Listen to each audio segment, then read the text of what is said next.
तो स्वागत है आप सभी का मेरे चैनल भिलाई एकेडमी में। तो आज की इस वीडियो में हम जीव विज्ञान के आनुवंशिक जो इम्पोर्टेंट टॉपिक है, तो यहाँ से हम टॉप 40 क्वेश्चन जो बार बार हर एग्ज़ाम में पूछे जाते हैं, वो क्वेश्चन हमने बनाए आपके लिए।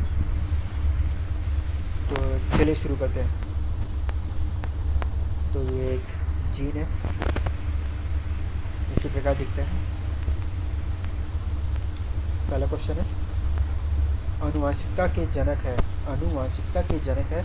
Option A Lamarck, B Darwin, या सी मेंडल, या डी खुराना। तो राइट आंसर हो जाएगा ग्रेगर मेंडल।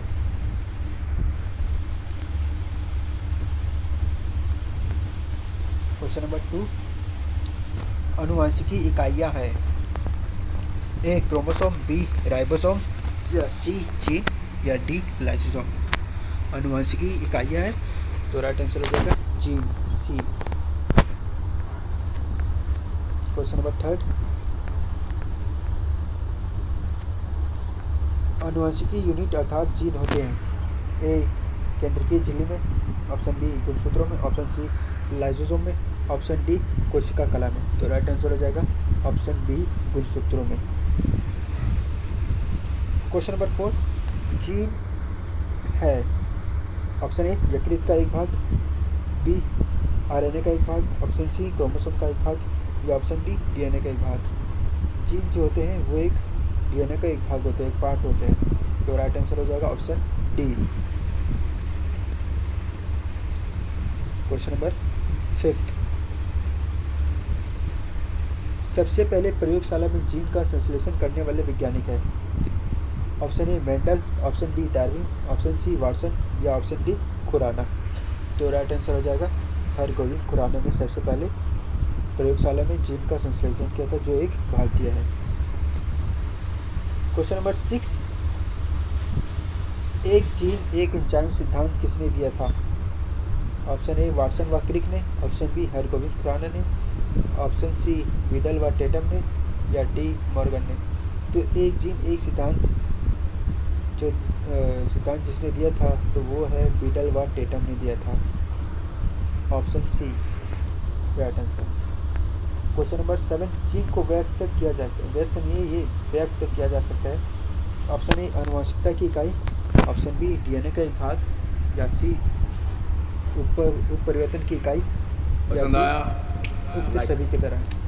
तो पसंद नहीं आया तो उक्त सभी की तरह, इन सभी के द्वारा जीन को व्यक्त किया जा सकता है। क्वेश्चन नंबर 8 की तरफ बढ़ते हैं। जीन का वर्तमान नाम देने वाले वैज्ञानिक है। ए हेल्डन, या option B Mendel, option C Galton, या ऑप्शन डी जोहानसन। तो राइट आंसर हो जाएगा जोहानसन ने जीन का वर्तमान नाम दिया था। क्वेश्चन नंबर 9, कोशिका में पाए जाने वाला आनुवंशिक पदार्थ है। कोशिका में पाए जाने वाला आनुवंशिक पदार्थ है। ए डीएनए, बी आरएनए, सी प्रोटीन, या डी कार्बोहाइड्रेट। तो राइट आंसर हो जाएगा डीएनए, ऑप्शन ए। प्रयोगशाला में सबसे पहले डीएनए का संश्लेषण किया था। ऑप्शन ए मिलर ने, ऑप्शन बी खुराना ने, ऑप्शन सी डी ब्रिज ने, और या ऑप्शन डी कैल्विन ने। तो राइट आंसर हो जाएगा बी हरगोविंद खुराना ने। क्वेश्चन नंबर 11, डीएनए का डबल हेलिक्स मॉडल किसने दिया था। ए ल्यूवेनहॉक ने, बी साल्क ने, या सी वाटसन व क्रिक ने, या डी डाल्टन ने। तो राइट आंसर हो जाएगा सी वाटसन व क्रिक ब्रदर्स ने। क्वेश्चन नंबर 12, माता पिता के गुण उनकी संतानों में किसके द्वारा स्थानांतरित होते हैं। ए रक्त द्वारा, बी हार्मोन द्वारा, सी गुणसूत्रों द्वारा, या डी इनमें से कोई नहीं। तो राइट आंसर हो जाएगा गुणसूत्रों द्वारा, ऑप्शन सी।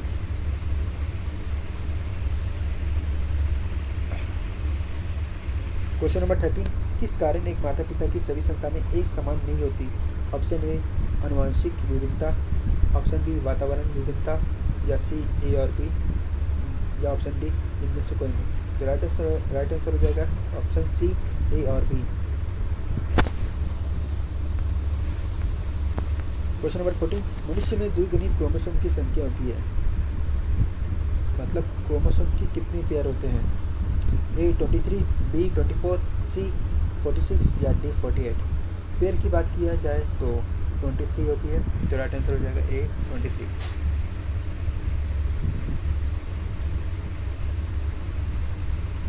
क्वेश्चन नंबर 15, पुरुष में पुरुषत्व के लिए कौन सा गुणसूत्री संयोजन उत्तरदायी है? Option A XO, option B XXX, option C XX या डी XY।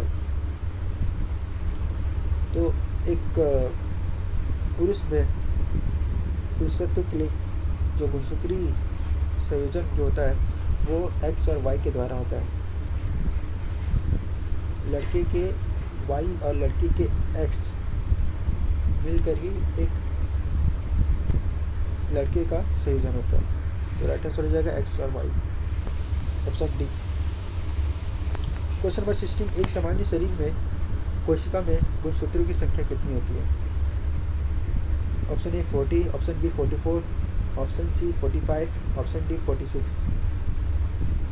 तो गुणसूत्रों की संख्या पूछी जाए तो 46 हो गया, और गुणसूत्रों की जोड़ी पूछे जाए या पेयर पूछे जाए तो 23 होगा। तो राइट आंसर हो जाएगा इस क्वेश्चन का डी 46।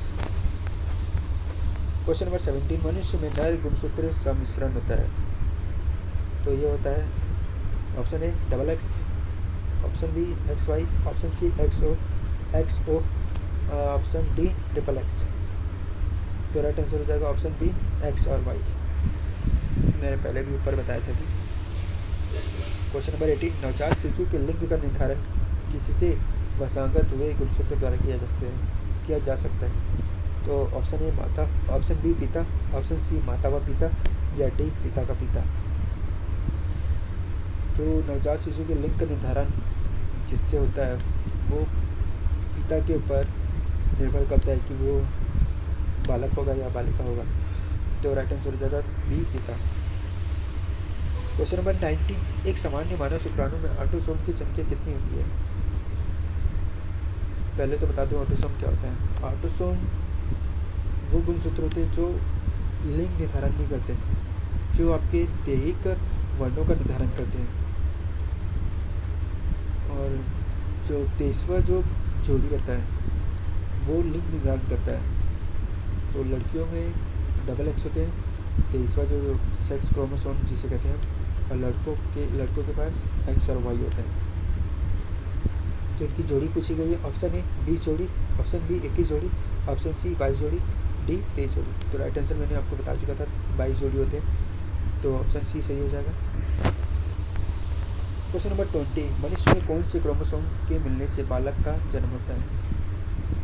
ऑप्शन ए पुरुष का X व स्त्री का Y, स्त्री का X सॉरी। ऑप्शन ए पुरुष का X व स्त्री का X, ऑप्शन बी पुरुष का X व स्त्री का Y, ऑप्शन सी पुरुष का Y व स्त्री का X, ऑप्शन डी पुरुष का Y व स्त्री का Y। तो राइट आंसर हो जाएगा पुरुष का Y व स्त्री का X, option C. Question number 21, निम्न में कौन एक लिंग संलग्न रोग है? ऑप्शन ए कुष्ठ, ऑप्शन बी क्षय रोग या सी वर्णांधता या डी ल्यूकेमिया। तो राइट आंसर हो जाएगा सी वर्णांधता। क्वेश्चन नंबर 22, लाल हरी वर्णांधता होने का कारण है? ऑप्शन ए अधिक मदिरापान, बी X गुणसूत्र की वसांगति, सी Y गुणसूत्र की वसांगति या डी विटामिन ई के कमी से। तो राइट आंसर हो जाएगा बी X गुणसूत्रों की वसांगति के कारण। बढ़ते हैं क्वेश्चन नंबर 23 की तरफ। हीमोफीलिया में होता है ए होमोलिसिस होता है, बी रक्त का थक्का नहीं बनता, सी RBC चिपक जाते हैं या डी WBC कोशिका बख्शी हो जाते हैं। तो राइट आंसर हो जाएगा रक्त का थक्का नहीं बनता। क्वेश्चन नंबर 24, मनुष्य में लाल हरी वर्णांधता को जाना जाता है? ऑप्शन ए प्रोटोनोपिया के रूप में, ऑप्शन बी ड्यूटेरानोपिया के रूप में, या सी ए और बी दोनों, या डी मार्फेस सिंड्रोम के रूप में। तो राइट आंसर हो जाएगा सी ए और बी। प्रोटोनोपियो के रूप में भी जाना जाता है और ड्यूटेरानोपियो के रूप में भी जाना जाता है इन्हें। क्वेश्चन नंबर 25 की तरफ बढ़ते हैं। एक वर्णांध पुरुष का विवाह दूसरे वर्णांध पुरुष के सामान्य पुत्री से हुआ हो तो संतान में क्या हो? ऑप्शन ए सभी पुत्रियां वर्णांध होगी, ऑप्शन बी सभी पुत्र वर्णांध होंगे, ऑप्शन सी आधे पुत्र वर्णांध होंगे, या डी कोई भी पुत्री वर्णांध नहीं होगी। तो राइट आंसर हो जाएगा आधे पुत्र वर्णांध हो जाएंगे। Question number 26। एक वर्णांध पुरुष व सामान्य महिला की संतान में पुत्रों के वर्णांध होने की संभावना है। ऑप्शन ए 50%, बी 33%, सी 25% या डी 0%। तो राइट आंसर हो जाएगा जी 0%, कोई भी वर्णांध नहीं होंगे। तो बढ़ते क्वेश्चन नंबर 27। शिशु का पितृत्व स्थापित करने के लिए निम्न में से किस एक तकनीकी का प्रयोग किया जाता है?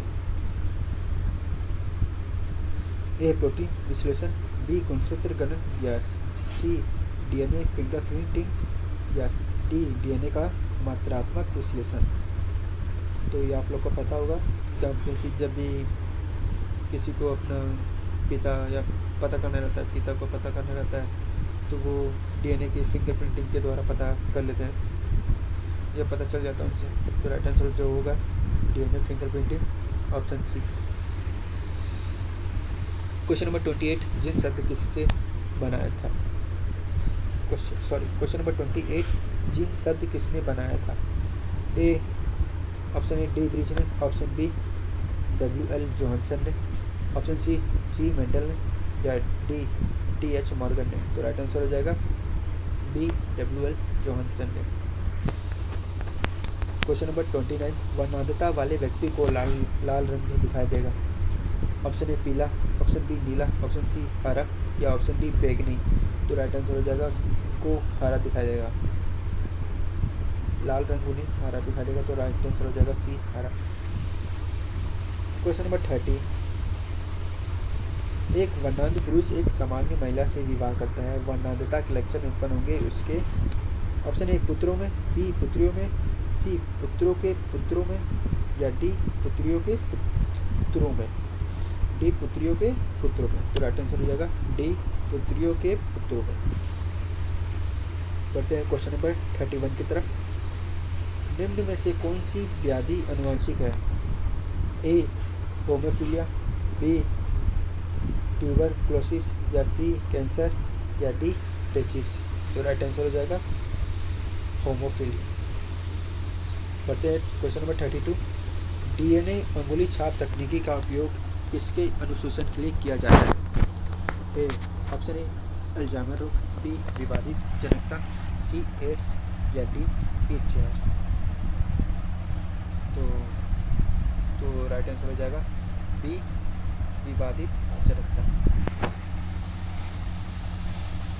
क्वेश्चन नंबर 33 गुणसूत्र में होते हैं ए डीएनए और लिपिड, ऑप्शन बी आरएनए व amino acid, option C DNA व प्रोटीन, ऑप्शन डी आरएनए व शुगर। तो राइट आंसर हो जाएगा डीएनए व प्रोटीन। बढ़ते हैं क्वेश्चन नंबर 34। डीएनए अंगुली छाप का प्रयोग किसकी पहचान के लिए किया जाता है? ए माता पिता, बी बलात्कारी, सी चोर, या डी ये सभी। तो राइट आंसर हो जाएगा ये सभी के लिए का प्रयोग किया जाता है। तो राइट आंसर हो जाएगा डी। बढ़ते हैं क्वेश्चन नंबर 35। जेनेटिक्स निम्न में से किसका अध्ययन है? ऑप्शन ए मेंडल का नियम, बी अनुवांशिकता और विचरण, ऑप्शन सी डीएनए संरचना, या डी जैव विकास। तो राइट आंसर हो जाएगा ऑप्शन बी अनुवांशिकता और विचरण। Question number 36। लैंगिक जनन से अनुवांशिक विचरण कैसे होता है? Right answer option A gene के सम्मिश्रण से, ऑप्शन बी क्रोमोसोम में बदलाव से, या ऑप्शन सी जीन के मिश्रण से, या डी उपयुक्त सभी। तो राइट आंसर हो जाएगा उपयुक्त सभी। बढ़ते हैं क्वेश्चन नंबर 37। जीन के भीतर अनुक्रम आधार परिवर्तन कहलाता है। ऑप्शन ए प्रजनन, ऑप्शन बी प्रतिरूपण, ऑप्शन डी उत्परिवर्तन, ऑप्शन डी संयोजन। तो राइट आंसर हो जाएगा ऑप्शन सी उत्परिवर्तन कहलाता है। जीन के भीतर अनुक्रम आधार परिवर्तन उत्परिवर्तन कहलाता है। क्वेश्चन नंबर 38 की तरफ बढ़ते हैं। तो क्वेश्चन 38 है, टर्नर सलेक्शन वाले क्रोमोसोम का विवरण क्या है? टर्नर सलेक्शन वाले क्रोमोसोम का विवरण क्या है? Option A 44A plus XO, option B 44A plus triple X, option C 44 plus double XY, option D 44 plus XYY। तो राइट आंसर हो जाएगा ए 44A प्लस XO। तो बताते हैं क्वेश्चन नंबर 38, आनुवंशिकता के जनक है? Option A Lamarck, option B Darwin, C Mendel या डी कुराना। तो राइट आंसर हो जाएगा Gregor Mendel, option C Mendel. यहाँ पे गलती से ए लिखा गया, राइट आंसर जो मेंडल होगा सी होगा, तो इसलिए माफ़ी चाहता हूँ। क्वेश्चन नंबर 40, आनुवंशिका इकाइयाँ हैं? ए क्रोमोसोम, बी राइबोसोम, या सी जीन या डी लाइसोसोम। आज का आखिरी क्वेश्चन, तो राइट आंसर हो जाएगा सी जीन। तो वीडियो देखने के लिए बहुत बहुत धन्यवाद आपका। तो ज़्यादा से ज़्यादा लोगों को शेयर करके वीडियो लाइक करें, अच्छा लगे तो कमेंट करके बताइए कि कैसा लगा आपको। आज के लिए धन्यवाद।